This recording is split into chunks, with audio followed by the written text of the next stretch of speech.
दोस्तों, आज मैं फिर आपके लिए लेकर आया हूँ एक सच्ची घटना पर आधारित ऐसी कहानी जो आपके दिलों को झकझोर कर रख देगी। साथ ही आपको आपके जीवन में कुछ सीख देकर अवश्य जाएगी। कहानी में पात्रों के नाम बदल दिए गए हैं ताकि उनके चाहने वालों की भावनाओं को ठेस ना पहुँचे। एक लड़का था जिसका नाम था जतिन नारायण। स्नातक के फाइनल ईयर में प्रवेश हुआ था कि तभी लाइब्रेरी में स्नातक द्वितीय वर्ष की छात्रा स्नेहा से मुलाकात हो गई। जतिन यूं तो बहुत शर्मीला प्रवृत्ति का था, परंतु कुदरत ने उसे इतना हैंडसम बना दिया था कि मनचली लड़कियां खुद ब खुद उससे दोस्ती की फिराक में रहती थीं।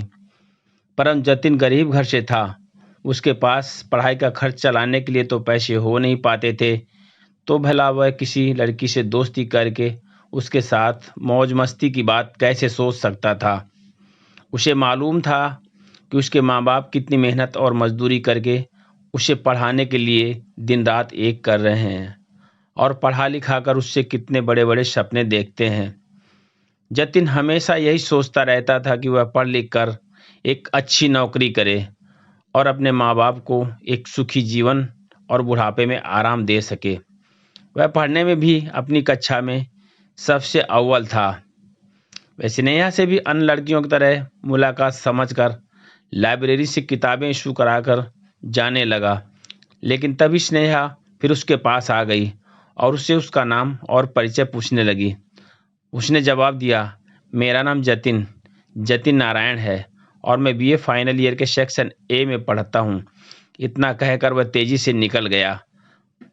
परंतु स्नेहा का दिल उस पर इस कदर आ गया था कि वह अगले दिन उससे उसकी कक्षा में मिलने पहुंच गई। स्नेहा ने जतिन को आवाज लगाई और जतिन चुपचाप उठकर उसके पास पहुंच गया ताकि उसके दोस्त उसका मजाक न बनाएं। जतिन ने स्नेहा से कहा, बताओ क्या बात है। स्नेहा ने जवाब दिया, आओ स्कूल के पार्क में चलते हैं, कुछ बातें करते हैं। जतिन ने मना कर दिया।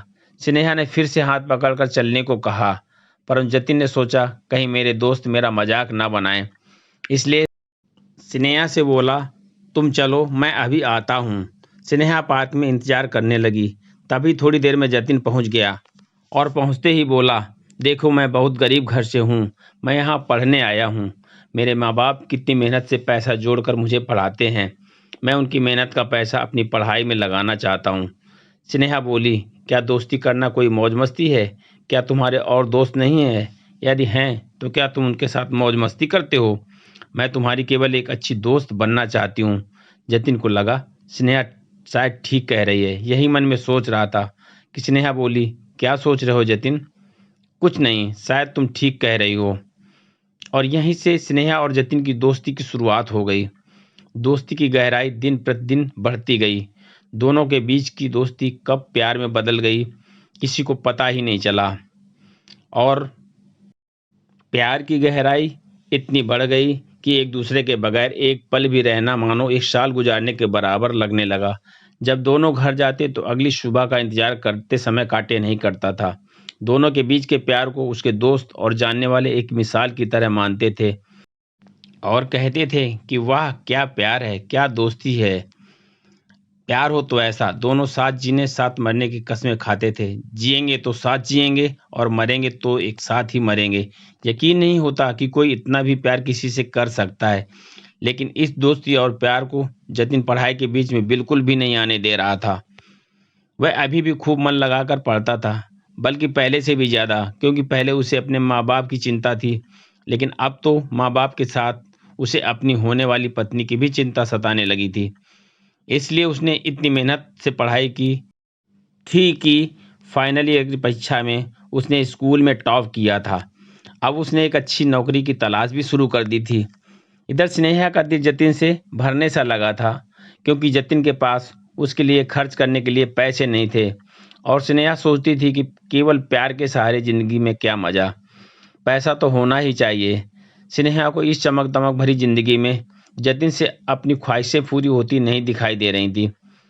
वह उदास सी रहती थी, क्योंकि उसका भी मन करता था कि वह अन्य दोस्तों की तरह जतिन के साथ घूमे फिरे, मौज मस्ती करे, होटल में खाना खाए, कैंटीन में चाय पिए। और इसके लिए जतिन के पास पैसे नहीं थे। जतिन को इस बात की समझ थी, इसलिए वो पढ़ाई के साथ साथ एक नौकरी की भी तलाश कर रहा था। इधर एक दिन अचानक स्नेहा की स्कूटी खराब हो जाती है और वह उसे गैराज में खड़ी कर सवारी से जाना उचित समझती है। तभी उसकी कक्षा का एक साथी अविनाश उसे चौराहे से पैदल आते देख लेता है। वह तो काफी दिनों से ऐसे ही मौके की तलाश में था, जो आज ईश्वर ने उसे बिना मांगे ही दे दिया। स्नेहा इतनी सुंदर थी कि कक्षा का हर एक लड़का उसकी खूबसूरती पर मरता था। तो भला अविनाश की क्या मजाल थी, जिसके पास बाप का दिया पैसा और रुतबा दोनों ही थे। उसने स्नेहा से कहा, आइए जी, पैदल क्यों जा रही हो? मैं तुम्हारे घर के पास से ही गुजरता हूँ, तुम्हें तुम्हारे घर तक छोड़ दूंगा।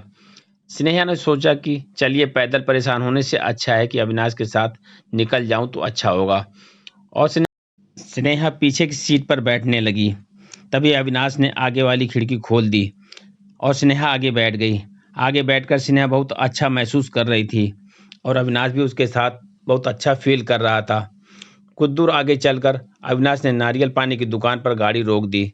स्नेहा को भी प्यास लगी थी। उसने सोचा, चलो नारियल पानी ही सही, प्यास तो बुझ ही जाएगी। नारियल पीने के बाद अविनाश ने स्नेहा को उसके घर छोड़ते हुए अपने घर जाने लगा। तभी स्नेहा ने कहा, सुनो, कल सुबह मेरे पास कॉलेज जाने के लिए स्कूटी नहीं है, प्लीज कल भी मुझे अपने साथ लेते चलना। अविनाश की तो बिन मांगे मुराद पूरी हो गई। वह तो यही सोच ही रहा था कि काश स्नेहा कल भी मेरे साथ चलती। अविनाश तुरंत कल आने के लिए तैयार हो गया और अगली सुबह अविनाश रोज के समय से पहले ही स्नेहा के घर पहुंच गया। स्नेहा ने कहा, चाय पी लो फिर चलते हैं। अविनाश ने कहा, चलो चाय कैंटीन में पी लेंगे, फिर क्या था। स्नेहा तुरंत उसके साथ चल दी और अब तो उसकी स्कूटी गैराज में ही खड़ी रह गई, क्योंकि अविनाश नहीं चाहता था कि स्नेहा की स्कूटी जल्दी ठीक हो। और स्नेहा भी रोज रोज अविनाश के साथ ही स्कूल आने जाने लगी। जतिन को स्नेहा और अविनाश का रोज रोज साथ आना जाना अच्छा नहीं लगता था और इसलिए जतिन ने कई बार स्नेहा को अविनाश के साथ आने जाने से मना भी किया था, परंतु स्नेहा ने जतिन की एक ना सुनी। अब तो स्नेहा और अविनाश की दोस्ती बढ़ती ही जा रही थी और जितना धीरे धीरे स्नेहा अविनाश के करीब आती जा रही थी, उतना ही धीरे धीरे जतिन से दूर होती जा रही थी।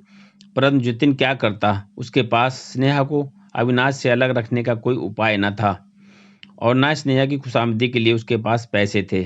और अब तो अविनाश और स्नेहा की दोस्ती प्यार में बदलने लगी थी। इधर जतिन स्नेहा की बेवफाई और प्यार की आग में बुरी तरह से झुलसने लगा था। परंतु परीक्षा के दिन करीब थे, इसलिए अच्छे नंबरों से पास होना भी चाहता था। आखिर अपने माँ बाप का सपना तो पूरा करना था। इधर स्नेहा और अविनाश की दोस्ती पूरी तरह से प्यार में बदल चुकी थी।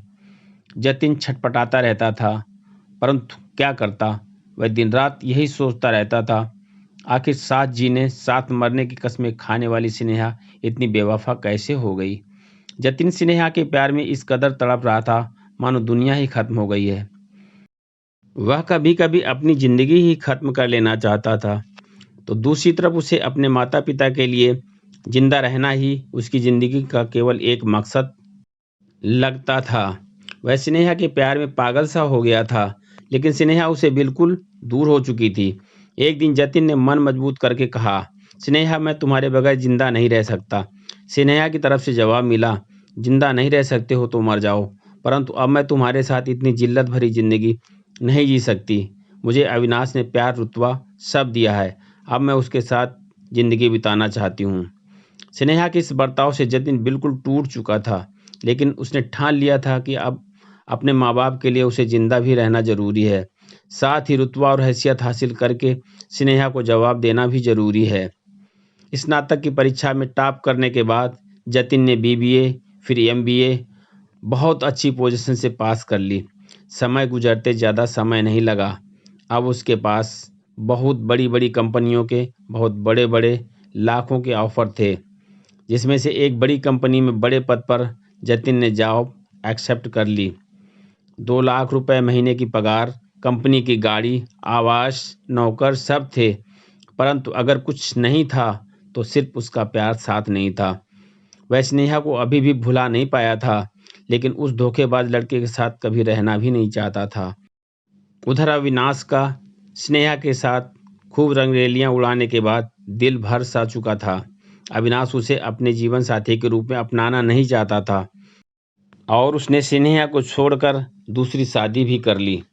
अब स्नेहा को अपने द्वारा की गई जतिन के साथ बेवफाई का बहुत पछतावा हो रहा था, लेकिन अब पछताने से क्या। एक दिन स्नेहा जॉब के लिए इंटरव्यू देने उसी कंपनी में पहुंच जाती है जिसमें उस कंपनी का मैनेजर उसका पुराना प्रेमी जतिन था और संयोग से जतिन ही इंटरव्यू ले रहा था। जब जब सामने इंटरव्यू के लिए स्नेहा आती है तो मैनेजर जतिन को इतने बड़े पद पर देखकर आश्चर्य से भर जाती है और जतिन भी बहुत दिनों बाद स्नेहा को अचानक देखकर एक तरफ तो खुश होता है और दूसरी तरफ उसकी बेवफाई याद आ जाती है और उसकी आंखें भर जाती हैं। इसलिए जतिन ने स्नेहा से इंटरव्यू में हैरानी भरा प्रश्न पूछा और वह यह था कि अगर तुम्हारे सामने तुम्हारी लाइफ में ऐसा मोड़ आ जाए कि जिसमें एक तरफ तुम्हारा प्यार हो और दूसरी तरफ बेवफाई के साथ पैसा, तो तुम किसे चुनना पसंद करोगी।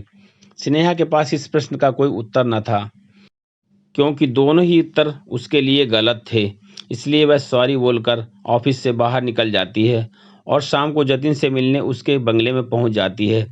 जतिन की कामयाबी देखकर उसकी आंखों में आंसू आ जाते हैं और आंखें फटी सी रह जाती हैं। नौकर उसे गेस्ट रूम में बैठाकर साहब को खबर देता है, साहब स्नेहा नाम की कोई लड़की आपसे मिलना चाहती है। जतिन मिलने पहुंच जाता है। स्नेहा को देखकर जतिन की आंखों में आंसुओं का सैलाब उमड़ आता है। फिर किसी तरह खुद को काबू में करते हुए जतिन बोला, हाँ बताइए क्या काम है।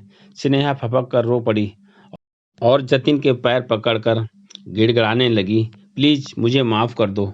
जतिन बोला, तुम्हारी बेवफाई के बाद मैंने जो गम, तिरस्कार, तन्हाई झेली है, क्या तुम मेरे उस दर्द को खुशियों में बदल सकती हो। मुझे बेसब्री से इस समय का इंतजार था। मैं तुम्हारे साथ गुजरे प्यार भरे दिन और प्यार को कभी भुला नहीं पाऊंगा। मैं ये भी कभी नहीं भुला पाऊंगा कि तुमने कैसे मुझसे बेवफाई करके मरने को छोड़ दिया था। इसलिए आज के बाद तुम्हें भूलने का पूरा प्रयास करूंगा और तुम्हारी तरह तन की सुंदर नहीं बल्कि मन की सुंदर लड़की से शादी करूंगा और तुम अब यहाँ कभी दोबारा मत आना। यह कहते हुए अंदर चला जाता है। स्नेहा उसके पीछे भागती है। नौकर दरवाज़ा बंद कर देता है। दोस्तों, यह कहानी कैसी लगी? यदि आपको पसंद आई हो तो प्लीज़ लाइक ज़रूर कीजिएगा और प्लीज़ शेयर भी कीजिएगा और अगर मेरे चैनल पर पहली बार आए हों तो प्लीज़ सब्सक्राइब ज़रूर कर लीजिएगा ताकि अगली कहानी आपके पास सबसे पहले पहुँचे। दोस्तों नमस्कार, जय हिंद, जय भारत, वंदे मातरम।